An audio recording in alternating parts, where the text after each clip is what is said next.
Salam, apa kabar? Dahsyat luar biasa. Masih dalam tema bulan Juni yang diberikan oleh Bapak Gembala dengan tema Roh Kudus sudah dicurahkan. Roh Kudus sudah dicurahkan 2019 tahun yang lalu. Ya, ada selisih 3 tahun kalau perhitungan kalender. 2000 tahun lalu Roh Kudus sudah dicurahkan di Yerusalem pada para rasul, pada para murid-murid Tuhan Yesus. Saya berikan subtema pada pagi menjelang siang hari ini, yaitu Roh Kudus yang sudah dicurahkan akan mengajarkan dan memimpin ke dalam seluruh kebenaran. Saya ulangi, Roh Kudus yang sudah dicurahkan akan mengajarkan dan memimpin ke dalam seluruh kebenaran. Kita buka firman Tuhan, Yohanes pasal yang ke-14, ayat yang ke-26. Firman Tuhan, Yohanes pasal 14, ayat yang ke-26. Sudah ketemu? Kita baca bersama, Yohanes 14 ayat 26, 1, 2, 3. Tetapi penghibur, yaitu Roh Kudus, yang akan diutus oleh Bapa dalam namaku, dialah yang akan mengajarkan segala sesuatu kepadamu dan akan mengingatkan kamu akan semua yang telah kukatakan kepadamu. Jadi Roh Kudus yang dijanjikan Tuhan Yesus pada para muridnya akan dicurahkan, dan karya Roh Kudus dalam diri mereka adalah mengajarkan segala sesuatu kepada para rasul dan akan mengingatkan mereka akan semua yang telah diajarkan Tuhan Yesus selama lebih 3 tahun dengan mereka. Satu ayat lagi, Yohanes pasal yang ke-16, ayat yang ke-13. Yohanes pasal yang ke-16, ayat yang ke-13. Kita baca bersama.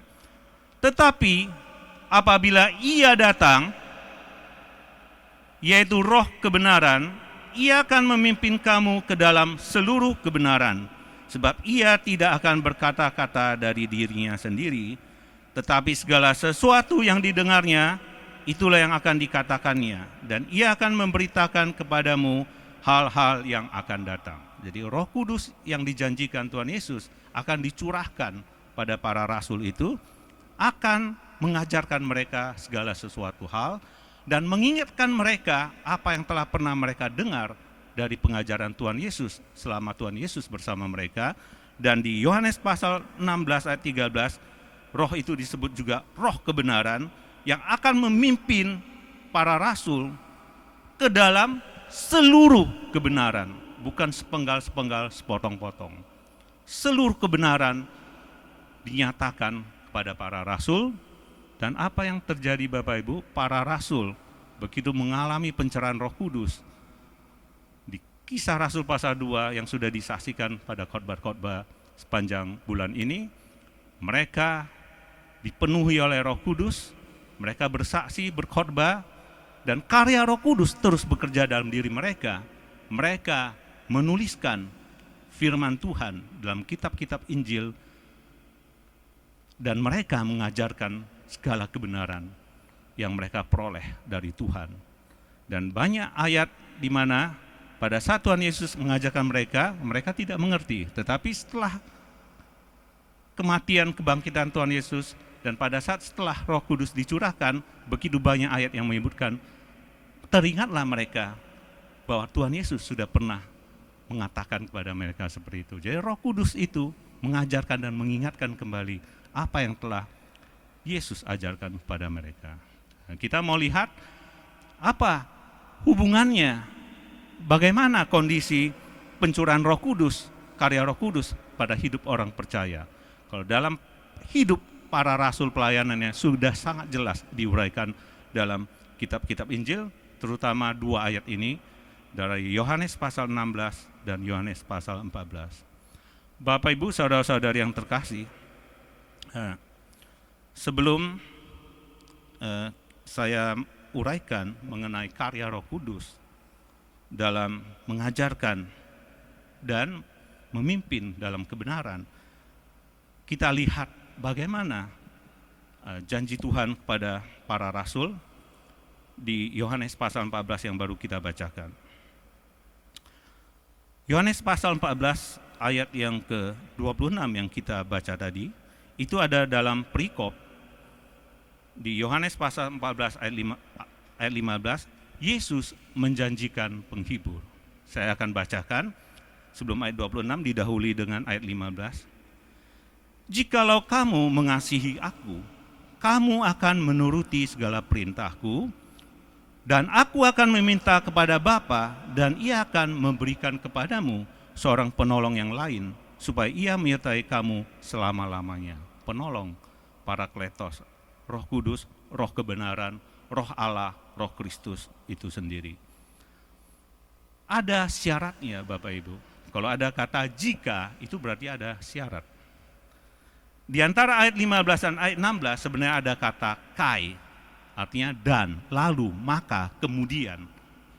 Di terjemahan bahasa Indonesia ini, kata dan, kai itu diterjemahkan tidak nyata, langsung aku akan, tapi terjemahan yang lain menyertakan kata antara 15 dan 16, yaitu dan, kemudian, lalu. Maka ayat ini bisa kita bacakan, jikalau kamu mengasihi aku, kamu akan menuruti segala perintahku, dan, atau lalu, maka aku akan meminta kepada Bapa, dan ia akan memberikan kepadamu seorang penolong yang lain, supaya ia menyertai kamu selama-lamanya. Jadi, pencurahan Roh Kudus, menerima Roh Kudus dalam hidup para rasul, tentunya dalam hidup orang percaya juga, itu didahului dengan bila engkau mengasihi aku dan menuruti segala perintahku, maka Roh Kudus, penolong yang lain itu akan menyertai engkau selama-lamanya. Amin.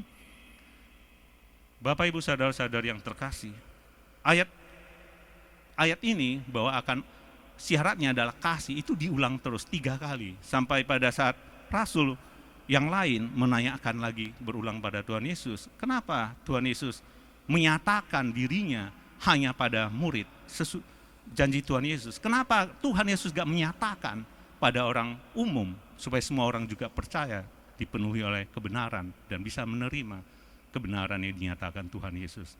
Tapi Tuhan Yesus mengulang terus 3 kali bahwa syaratnya adalah jika engkau mengasihi aku. Itu artinya apa Bapak Ibu? Artinya kuasa Roh Kudus turun pada para rasul bukan karena para rasul statusnya adalah murid Tuhan Yesus. Mungkin kita bisa mengklaim, saya kan orang Kristen, saya adalah anak Tuhan. Itu status. Bukan karena status otomatis Roh Kudus dicurahkan. Yudas adalah murid Tuhan Yesus, secara status dia adalah murid Tuhan Yesus. Tapi Yudas Iskariot, ada Yudas yang lain. Yang saya maksud Yudas Iskariot, walaupun statusnya adalah murid Tuhan Yesus, tidak pernah menerima pencurahan Roh Kudus. Jadi bukan karena status, tetapi karena kasih. Barang siapa mengasihi Tuhan, tentu dibuktikan dengan kata-kata berikutnya di ayat 16. Kalau orang mengasihi aku, akan menuruti perintahku, maka aku akan memberikan penolong yang lain pada mereka. Jadi, pertama, kunci untuk mendapatkan pencurahan Roh Kudus adalah mengasihi Tuhan, dan dibuktikan dengan bukan ucapan. Jadi bukan cuma ucapan cinta di bibir saja, ya, lidah tak bertulang, tetapi harus dibuktikan dengan perbuatan yang nyata. Amin. Bapak Ibu saudara-saudari, Tuhan Yesus menyatakan pada murid-muridnya berulang kali. Saya sampaikan tadi bahwa 3 kali diulang bahwa itu karena kasih. Tadi di 1 Yohanes 14 ayat 15 sudah disebutkan, jika kamu mengasihi aku. Di ayat 21 diulang lagi, barang siapa memegang perintahku dan melakukannya, dialah yang mengasihi aku. Diulang lagi.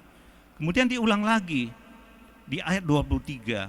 Yudas yang bukan Iskariot itu masih penasaran, tanya lagi, Tuhan, apa sebabnya engkau hendak menyatakan dirimu kepada kami dan bukan kepada dunia? Kenapa gak ke semua orang? Kalau ke seluruh dunia dinyatakan kebenaran ini, kebenaran Roh Kudus memimpin bahwa Yesus adalah Tuhan, ya kan gak usah susah-susah lagi, semua orang percaya, udah selamat dunia ini semua. Kenapa hanya pada kami?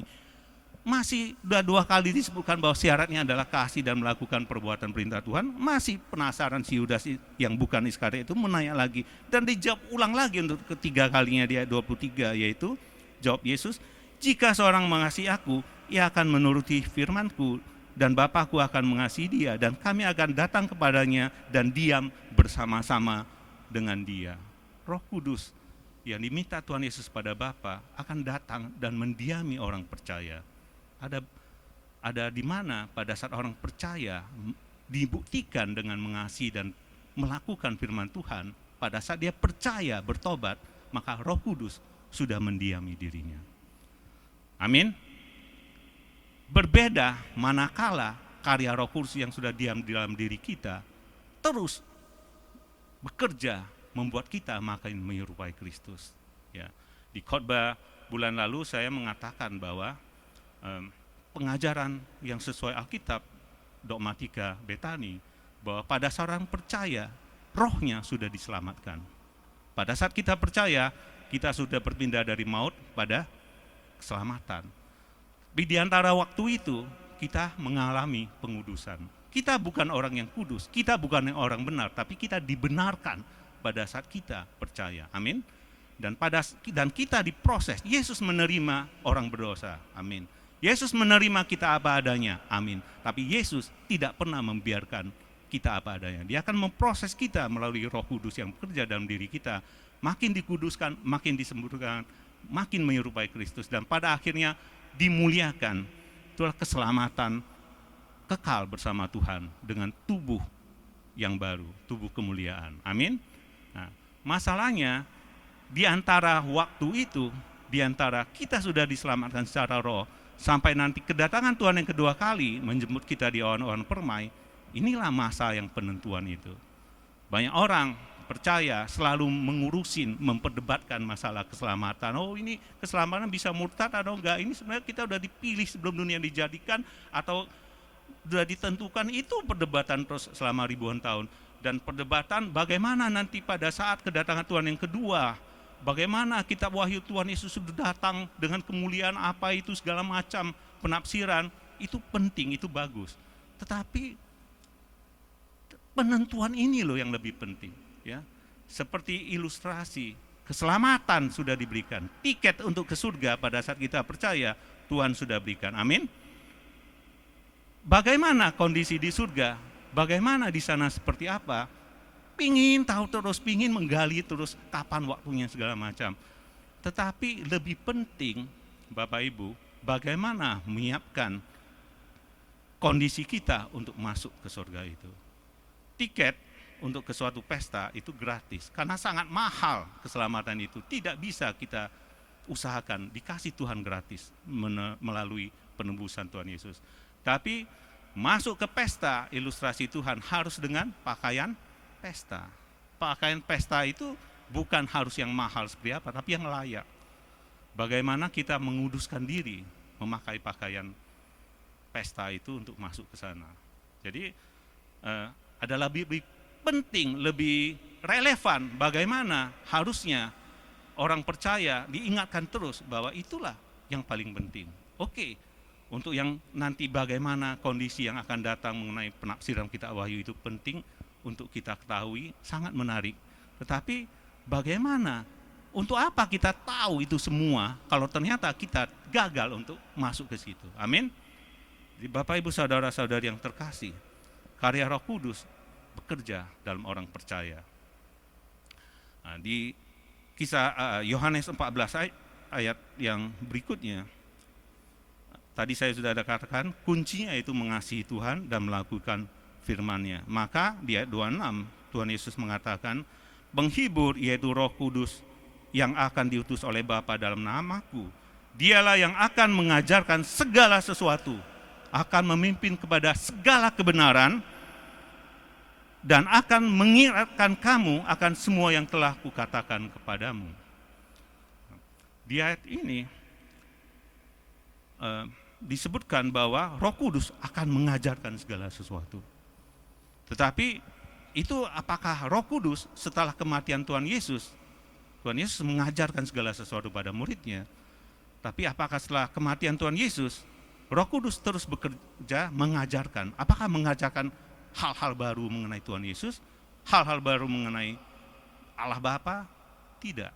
Mengajarkan segala sesuatu diikuti dengan konteks bahwa akan mengingatkan kamu akan semua yang telah kukatakan atau diajarkan Tuhan Yesus pada muridnya. Artinya,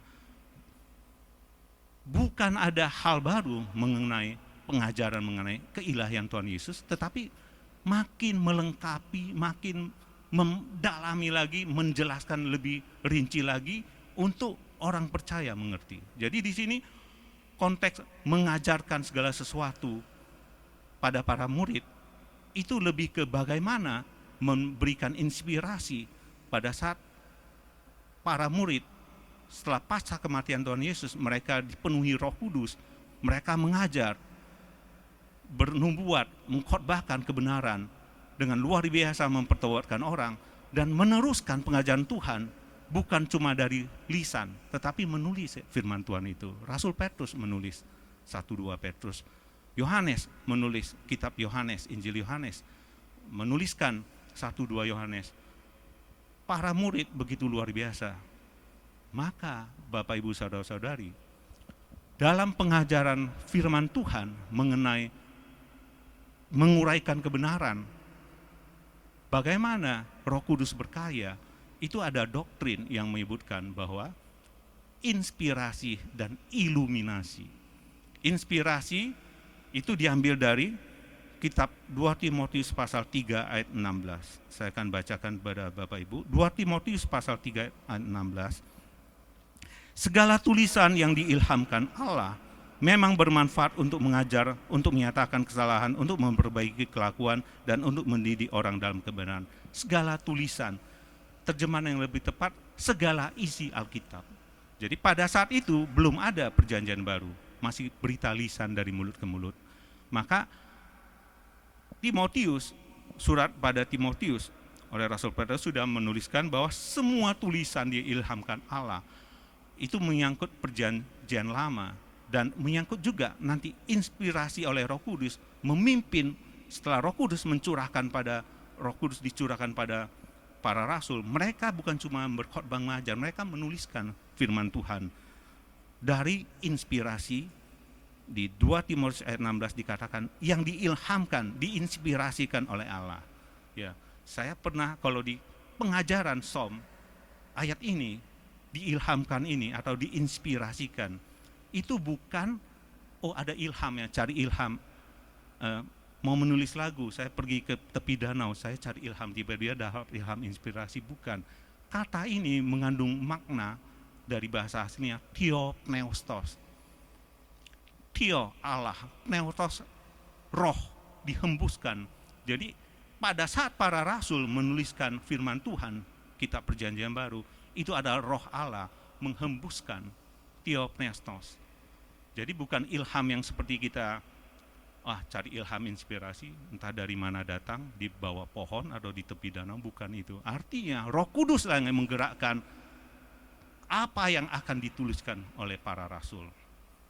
Amin. Dan doktrin kedua mengenai karya Roh Kudus memimpin orang percaya dan hubungannya dengan kita, dan pada saat para rasul menulis bahwa Roh Kudus mengiluminasikan, iluminasi, memberi penerangan, pencerahan. Ya. Bapak Ibu, inspirasi, iluminasi, yaitu iluminasi karya Roh Kudus memampukan kita untuk menyukai, ada kata-kata menyukai dulu, menyukai, memiliki kerinduan untuk mengerti, mempercayai firman Tuhan, serta melakukan firman itu dalam kehidupan kita sehari-hari. Ya.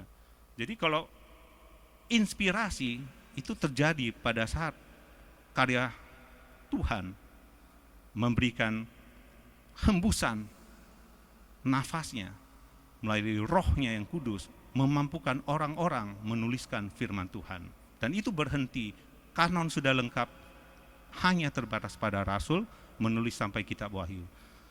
Maka pada orang percaya, doktrin Tuhan, doktrin Roh Kudus pada orang percaya adalah mengiluminasi, membuat kita, menggerakkan kita, memiliki kerinduan untuk meneliti firman Tuhan, untuk mengerti firman Tuhan, dan untuk melakukannya dalam hidup kita. Amin. Di mana ayatnya? Banyak ayat. Jadi kalau ada kita bilang, oh ada doktrin mengenai Yesus Tritunggal, di mana tidak ada kata Tritunggal dalam Alkitab, tentu itu bukan sembarangan. Itu ada banyak ayat yang sudah dirumuskan, digali, sehingga merumuskan doktrin ini. Demikian juga dengan doktrin mengenai iluminasi, banyak ayat. Kalau kita nanti ikut SOM, banyak sekali ayatnya. Tetapi untuk saat ini, saya akan menyebutkan satu ayat, mulai dari perjanjian lama. Kalau di perjanjian baru, wah lebih banyak lagi.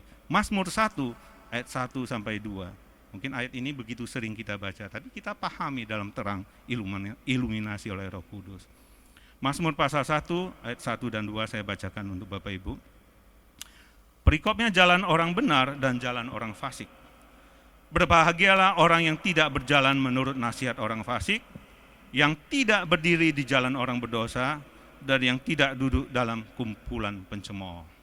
Orang fasik pertama, ya, tidak berjalan, tidak berdiri, dan tidak duduk. Pertama ketemu dulu di jalan. Orang percaya bisa menjadi orang fasik manakala di jalan bersinggungan dengan orang fasik. Sama-sama dalam perjalanan, sama-sama melakukan aktivitas tertentu, berinteraksi. Kemudian makin akrab, berdiri. Udah lebih lama lagi ngobrolnya. Lama-lama nongki-nongki, duduk, jadi hopingnya. Maka terpengaruh menjadi orang fasik.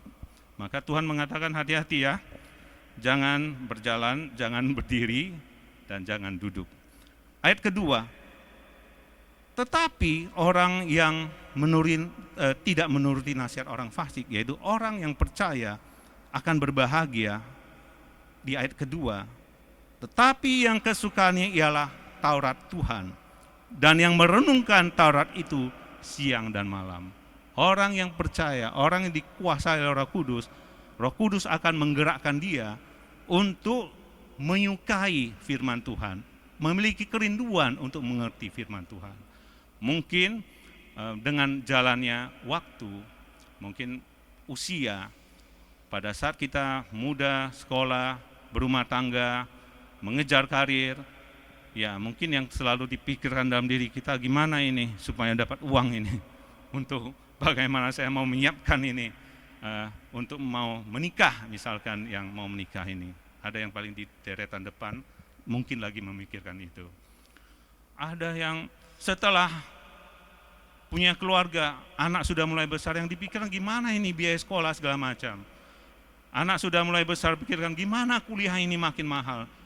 Hidup kita habis untuk itu. Maka manusia, ya pada saat masuk dalam gereja, kita mengikuti perjamuan kudus, mengikuti khotbah, mungkin kita cuma menerima. Mungkin tidak pernah ada timbul pikiran-pikiran, kenapa ya begitu, kenapa begitu. Karena ada pikiran, kenapa ya disebutkan seperti itu di firman ini. Mungkin kita lewatkan saja, tapi pada titik tertentu orang percaya gak mungkin, gak penasaran, pingin menyelidiki lebih dalam.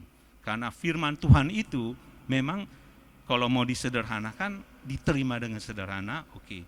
Tapi ada yang namanya quiz Bible, yang setiap ayat Alkitab itu ada penjelasan singkatnya di situ di sampingnya. Kenapa? Karena menurut survei, pada saat orang baca Alkitab, paling sedikit akan timbul ribuan pertanyaan dalam diri pikirannya kalau dia baca dengan sungguh-sungguh. Maka orang percaya kalau dipenuhi Roh Kudus, orang percaya pada titik tertentu gak menerima apa adanya, apa yang disampaikan kepada dia. Dalam dirinya manusia ini adalah manusia berakal budi. Pastilah kita punya pertanyaan, ya kan? Cuma ya seperti saya bilang, ya terima aja lah, pokoknya diberkati, gua nanti dapat berkat pokoknya. Tapi pada titik tertentu, orang akan bertanya mengenai, pingin tahu lebih dalam lagi. Tetapi luar biasa kalau orang yang dari muda sudah digerakkan oleh Roh Kudus untuk memiliki kerinduan. Maka berbahagialah orang yang tidak berjalan menurut nasihat orang fasik, tetapi kesukaan ialah Taurat Tuhan, merenungkan Taurat itu siang dan malam. Ya, ini bahasa merenung, bukan renungkan gitu, bukan. Merenungkan, memikirkan, menyelidiki, menggali siang dan malam. Itulah karya Roh Kudus. Jadi iluminasi itu dimulai dengan karya Roh Kudus, menggerakkan orang percaya memiliki kerinduan loh, ingin mendalami firman Tuhan, ingin menggali lagi, mengerti lebih dalam lagi. Ya. Amin. Itu sedikit mengenai doktrin iluminasi. Jadi kalau inspirasi pada saat pencurahan Roh Kudus, para rasul diilhami, yaitu theopneustos, dihembuskan oleh nafas Allah, memiliki kemampuan menuliskan isi hati Tuhan dalam kitab-kitab Injil, isi firman Tuhan yang bermanfaat untuk mengajar dan lain-lain. Kita bukan para rasul.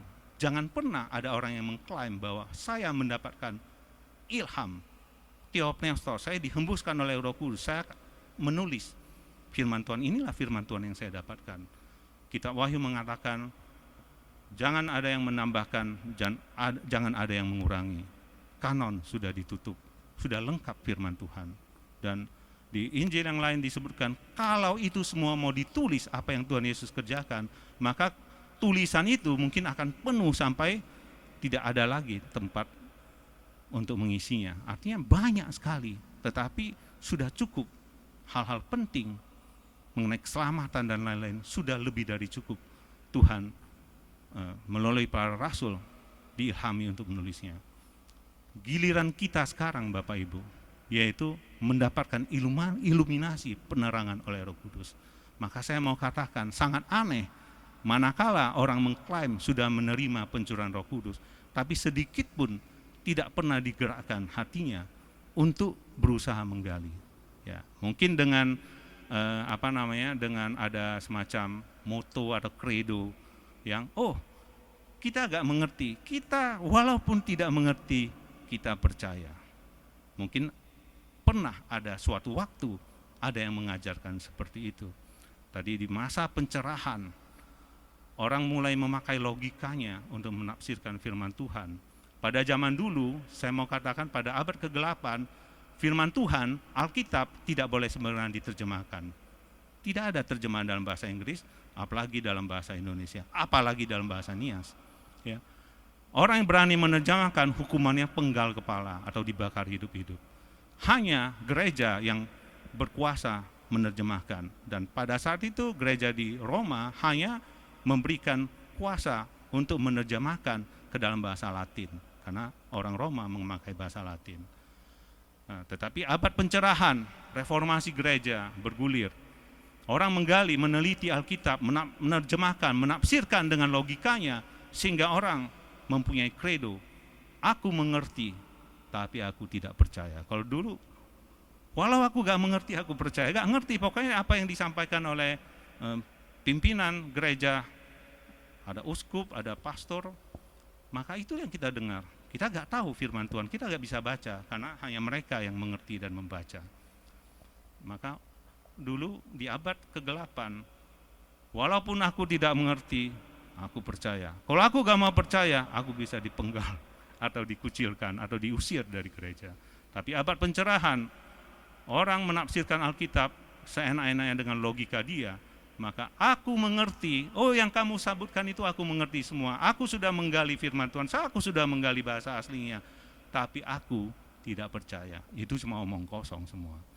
Tetapi orang percaya seharusnya mempunyai moto, aku mengerti dan aku percaya. Amin. Ya. Saya tidak bisa membayangkan bagaimana orang tidak mengerti sesuatu kemudian dia bisa percaya pada hal itu. Ya, itu adalah iman yang buta. Kita bukan iman yang buta. Roh Kudus memimpin kita kepada segala kebenaran. Pada saat firman Tuhan ditulis pada abad pertama oleh para rasul, firman Tuhan disampaikan pada para pembaca mula-mula 2000 tahun lalu, Tuhan memakai bahasa manusia. Maka bahasa Ibrani Perjanjian Lama, bahasa Yunani, karena pada saat itu Yunani itu seperti bahasa Inggris yang menguasai dunia. Tuhan memakai bahasa manusia. Tujuan apa? Manusia mengerti, dan orang yang hidup pada zaman Tuhan Yesus sangat mengerti apa yang disampaikan Tuhan Yesus. Maka kita yang hidup pada zaman setelah 2000 tahun lebih, berbeda bahasanya, berbeda zamannya, berbeda geografi, budayanya, segala macam. Jadi kalau kita mengatakan orang menafsirkan Alkitab, itu bukan kata menafsirkan itu, jangan dipikirkan, oh menafsirkan mimpi ya, ada ilmunya menafsirkan mimpi ya, pakai primbon apa primbon itu, nggak ada Bapak Ibu. Menafsirkan itu, yaitu dengan logika, otak kita, kasihlah Tuhan Allahmu dengan segenap akal budimu, ini otak diberikan Tuhan, dipakai untuk kemuliaan Tuhan. Bukan aneh-aneh, menafsirkan kayak menafsirkan mimpi apa, nggak ada Bapak Ibu. Itu adalah secara logika di menafsirkan Alkitab, yaitu apa? Bergerak dari kita terpisah oleh budaya, zaman, bahasa. Ya, jangankan budaya bahasa berbeda ya, sama-sama bahasa Indonesia saja, mungkin bahasa Indonesia yang ejaan lama 50-60 tahun lalu mungkin sekarang bisa berbeda ya. Nah, apalagi bahasa Yunani ya. Bahasa Yunani yang dipakai pada zaman Alkitab Tuhan Yesus, Yunani Koine 2000 tahun lalu, berbeda dengan zaman bahasa Yunani yang di negara Yunani sekarang ini. Kalau sama, maka orang yang paling pintar mengerti Alkitab Perjanjian Baru adalah orang Yunani di sana, betul? Tapi kenyataan tidak. Sudah berubah bahasanya. Ya. Saya pernah cerita di sini juga, saya kira pernah di mimbar ini saya sampaikan, mamanya Bapak Freddy, Bapak Pendeta Freddy, Ibu Susan almarhum, yang jago bikin apa masakannya? Brenabon, ya, Brenabon. Itu kalau kita ada acara di gereja, ada dulu Pak Andreas Kurniawan datang, MPD dulu, Betani, itu paling suka. Dan setelah almarhum tidak ada, saya belum pernah menemukan lagi Brenabon yang begitu enak. Beliau, almarhumah, itu pernah tinggal di Yunani belasan tahun, bekerja kalau nggak salah di konsulat Indonesia di sana. Pada saat dia balik ke Indonesia, banyak orang-orang S1, S2, S3 datang ke dia menanyakan, gimana Bu bahasa Yunani di sana? Saya sendiri pernah menanyakan ke almarhum Ibu Susan, bagaimana bahasa Yunani itu sama dengan Perjanjian Baru ini? Oh tidak, Pak Parmin, 60% sama, 40% sudah tidak. Maka kalau kita teliti di dunia akademisi juga, ahli yang menuliskan, menguraikan kamus-kamus, terjemahan, penafsiran kisah Perjanjian Baru bukan didomongin seorang Yunani. Ada, saya tahu satu orang Yunani, Spiros Zodhiates, itu menuliskan kamus leksikon bahasa Yunani, dan bukan yang terhebat tulisan dia. Karya-karya dari Amerika Utara, Amerika Serikat, Kanada, itu yang mendominasi. Jadi berbeda budaya bahasanya. Seperti saya bilang, kalau bahasa Yunani sama dengan zaman ini, maka orang Yunani lah yang paling hebat dalam menafsirkan, mengerti Alkitab Perjanjian Baru. Kenyataannya tidak demikian. Budaya berubah, berbeda. Maka saya sampaikan, menafsirkan Alkitab itu bukan yang aneh-aneh. Belajar kembali budaya bahasa pada saat itu. Ya. Bagaimana susunan bahasa, grammarnya, tata bahasanya, makna katanya ditelusuri ulang selama ribuan tahun ke belakang. Dan selama awal abad pertama juga ada penafsiran, ada istilahnya ancient commentary. Penafsiran bapak-bapak gereja pada abad-abad gereja mula-mula itu berkembang terus ribuan tahun. Bukan tiba-tiba muncul di zaman ini ada orang yang mengklaim dia paling mengerti, apa yang dia sampaikan itu yang paling benar. Selalu mengkritik, wah terjemahan Alkitab Alkitab Indonesia itu salah, itu apa? Saya mengertinya, saya membaca langsung bahasa aslinya. Maaf dulu, coba pakai logika lah kita mendengar klaim seperti itu. Kalau dia, orang yang mengklaim itu, hamba Tuhan yang mengklaim itu, hidup 2000 tahun lalu bersama Tuhan Yesus. Tiba-tiba dia muncul di sini. Kalau dia manusia biasa ya, dia juga bingung sama bahasa kita, bagaimana dia mau ngomong sama kita. Dia bisa baca, betul, tapi bagaimana dia komunikasinya nggak bisa. Ya. Sangat aneh, dari mana dia mengklaim bahwa dia langsung dari bahasa aslinya. Ya tentu dia belajar bahasa aslinya, betul. Siapa yang menuliskan buku-buku yang dia baca? Ya ahli-ahli yang meneliti itu, bahasa Yunani, bahasa Ibrani. Dari mana dia mengerti bahwa kata kai itu bisa diterjemahkan menjadi dan, lalu, maka? Ya dari kamus-kamus, Yunani, Inggris, Yunani, Indonesia, Inggris, Indonesia. Ada interlinear, Alkitab, kata demi kata, Yunani, Inggris, Yunani, Indonesia. Ada diuraikan semua makna katanya, tiap kata itu grammarnya, dia adalah sebagai bentuk orang jamak, tunggal, itu semua sudah diteliti orang. Dari mana dia mengklaim bahwa dia mengerti? Tentu karena dia juga belajar. Kalau dia mengatakan saya cuma, ada juga yang mengklaim, wah saya cuma pokoknya Alkitab aja deh saya baca. Ini lebih rendah hati. Kalau yang tadi kan sombong, bahasa asli langsung gitu ya. Tapi bahasa asli ya sudah saya sampaikan, bukan dia hidup pada zaman itu dia ngerti, ya dia juga belajar dari ahli-ahli yang meneliti semua. Ya. Tapi ada yang lebih rendah hati, oh saya pokoknya dari Alkitab saja. Saya agak mau deh itu teologi-teologi, pokoknya Alkitab aja, kita murni deh Alkitab, kita bahasa Indonesia atau terjemahan lain. Ingat, Alkitab itu, terjemahan itu, kalau disebutan akademisi itu ada tafsiran tingkat pertama. Artinya pada saat diterjemahkan ya itu kan ditafsirkan. Ini maksudnya apa, katanya apa, kamusnya apa, kan seperti itu. Jadi sangat aneh. Kita jangan terjebak pada orang yang selalu mengklaim dia paling benar. Dia paling benar. Hanya gereja yang paling benar, hanya kelompok dia yang paling benar. Firman Tuhan tidak seperti itu. Iluminasi tidak pada orang eksklusif seperti itu. Maka saya katakan, karya iluminasi menggerakkan orang memiliki kerinduan untuk menggali. Amin. Nah, timbul pertanyaan Bapak Ibu, dalam dunia teologi, dunia akademisi, dunia orang percaya, dunia orang Kristen. Sedikit saya balik kembali. Jadi saya mau menjelaskan bahwa menafsirkan itu bukan yang aneh-aneh, enggak. Belajar kembali apa makna sebenarnya. Karena kita yakin Tuhan berbicara dengan bahasa manusia. Manusia pada zaman itu sangat mengerti apa yang disampaikan Tuhan. Karena zaman ribuan tahun, jarak geografi, budaya, bahasa, maka digali kembali, maka kita akan mengerti makna itu. Itulah orang menafsirkan Alkitab secara keilmuan, menggali kembali, bukan memasukkan ide-ide dalam ayat itu. Ya berdasarkan pengalaman saya, menurut saya, kok menurut kamu? Ini loh firman Tuhan. Tuhan berbicara pada kita. Kita mesti mengerti loh apa yang disampaikan Tuhan. Bukan kita seenaknya mau menafsirkan apa kata Tuhan. Ya, dan itu luar biasa menyesatkan. Manakala orang mulai menafsirkan kembali menurut pengalaman, menurut apa, bahkan menafsirkan kembali kisah Sodom dan Gomora dengan kesimpulan bahwa itu bukan karena hukum Tuhan memusnahkan Sodom dan Gomora, bukan karena kejahatan seksual, penyimpangan seksual homoseks yang dilakukan, tapi karena mereka kurang ramah terhadap tamu, gitu.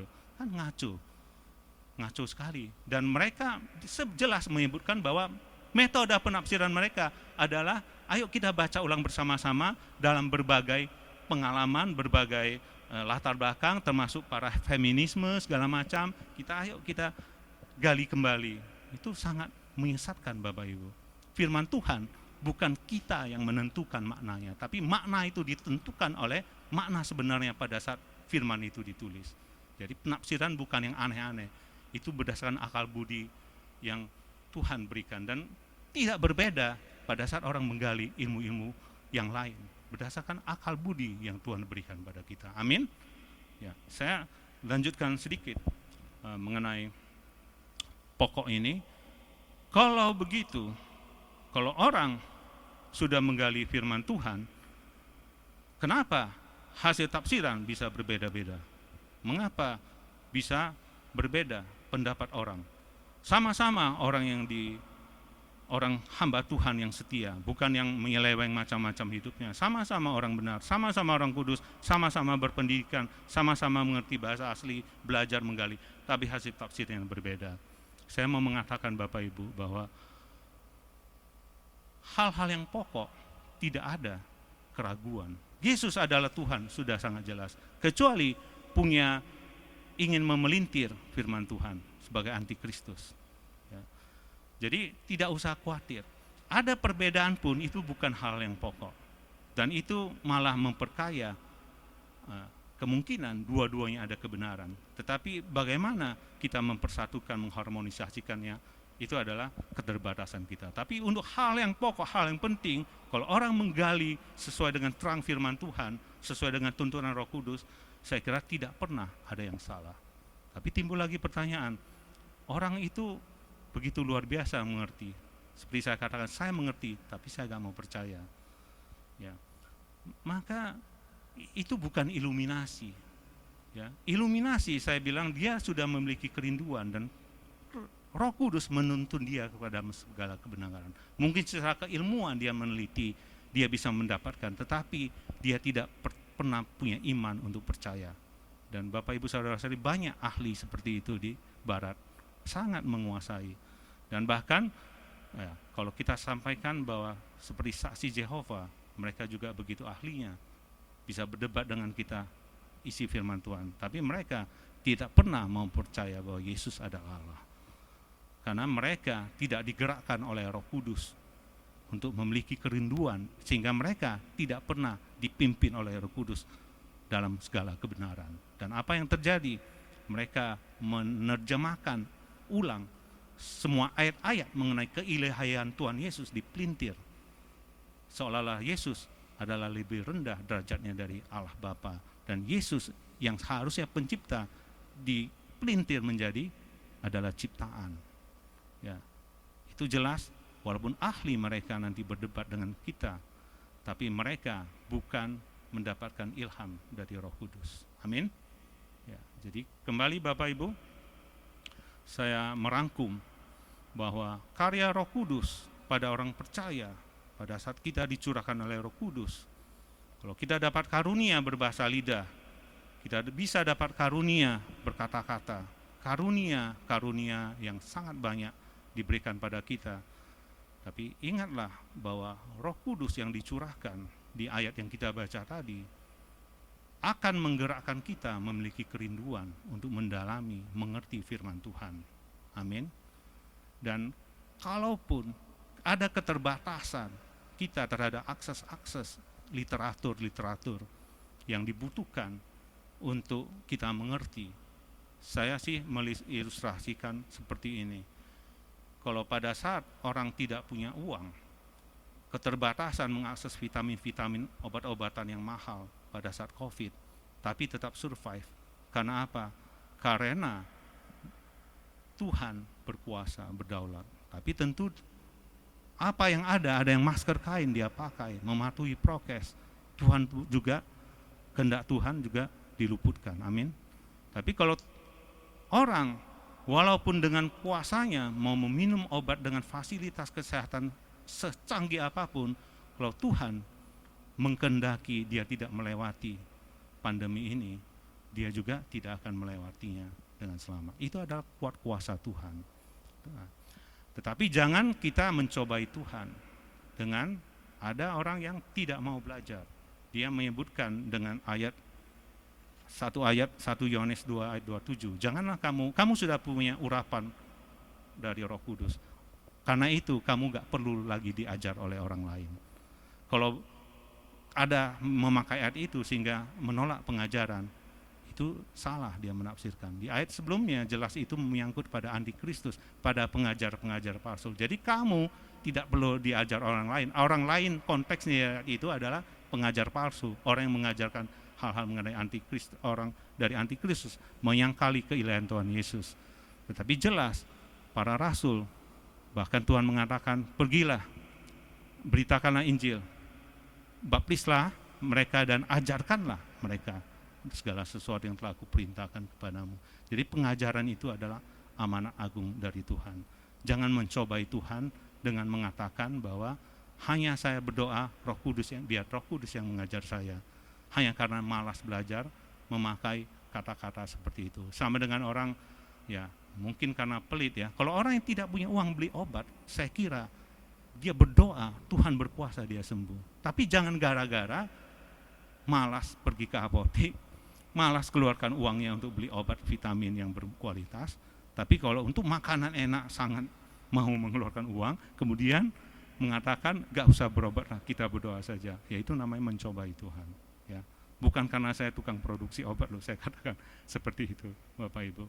Ya, jangan mencobai Tuhan. Saya kira Tuhan akan berikan. Segala hal juga Bapak Ibu banyak di internet, bisa kita akses karya-karya hamba Tuhan yang begitu luar biasa dengan gratis kok gitu. Ya, tentu kita harus pilih-pilih. Jadi pesan sponsor dari Departemen Pengajaran menutup firman Tuhan ini. Kalau Bapak Gembala mengatakan kita akan adakan SOM, ya saya selalu berdoa, biarlah kita umat yang sudah menerima pencurahan Roh Kudus, biar Roh Kudus itu bekerja supaya kita memiliki kerinduan untuk mendalami firman Tuhan. Sekali lagi, lebih ke teknik mengajar, lebih fokus ke bagaimana cara belajarnya gitu loh. Karena di luar sana sama banyak orang yang ngawur, mengajarkan cara belajar yang ngawur. Jadi kalau sudah mengerti cara belajar yang benar, itu ya silakan dalami sendiri gitu. Saya kira konteks atau lebih relevan metode seperti saat ini. Amin. Kita bersatu dalam doa. Bapa yang di surga, terima kasih Tuhan atas segala berkat-Mu Tuhan. Biarlah hamba-Mu yang terbatas ini, tetapi Roh-Mu yang tidak terbatas itu akan menggerakkan seluruh jemaat Tuhan di tempat ini untuk memiliki kerinduan Tuhan, untuk pingin lagi mengerti lebih lagi akan kebenaran firman-Mu. Dan Roh-Mu yang kudus akan memimpin kami semua ke dalam seluruh kebenaran itu. Terima kasih Tuhan Yesus. Kita yang semua percaya kita katakan amin.